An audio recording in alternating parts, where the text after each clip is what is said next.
প্রতিবারের মতো এবারও ঈদের জামাত এখানে সকাল 7:30টায় হবে।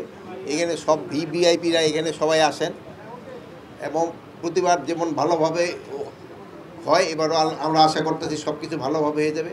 আইন শৃঙ্খলা বাহিনী পুরাভাবে এখানে নিরাপত্তা দেওয়ার জন্য তারা প্রস্তুত আছে, কোনো ধরনের কোনো অসুবিধা নাই। আমাদের এখানে পর্যাপ্ত নিরাপত্তা ব্যবস্থা নেওয়া হয়েছে, প্রায় 500 পেট্রোল রাখা হচ্ছে, অলি গলি সব জায়গায় কভার করা হচ্ছে এবং এই ক্ষেত্রে আমি আপনাদেরও সহযোগিতা কামনা করব।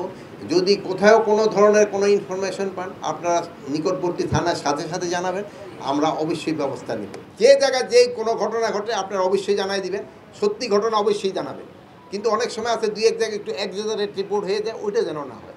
মিথ্যা সংবাদ যদি পরিবেশন করা হলে ওটা পার্শ্ববর্তী দেশ কিন্তু একটা সুবিধা পেয়ে যায় এবং ওইটারে তারা ফলাও করে লেখে।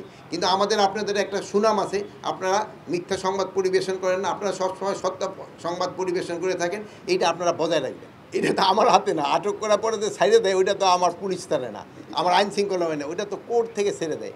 এখন বের হয়ে যদি আবার কোনো রকমে অবৈধ কাজে লিপ্ত হয় কিন্তু তারা ছাড় দেওয়া হলো। যদি দেখলেন না 2জন শীর্ষ সন্ত্রাসী ছাড়া পাইছিল কিন্তু তার গিয়ে অবৈধ কাজে লিপ্ত হয়েছে, আমরা কিন্তু তারা ছাড়ি নেই, পরে আবার আইনের আওতায় নিয়ে আসি। এরকম যদি কেউ আইসা কোনো ধরনের অবৈধ কাজে লিপ্ত হয় কারোই ছাড়, এটা পুঁটি মাছ হোক, কাতলা মাছ হোক, রুই মাছ হোক, কারো ক্ষেত্রে আইন সবার জন্য সমান।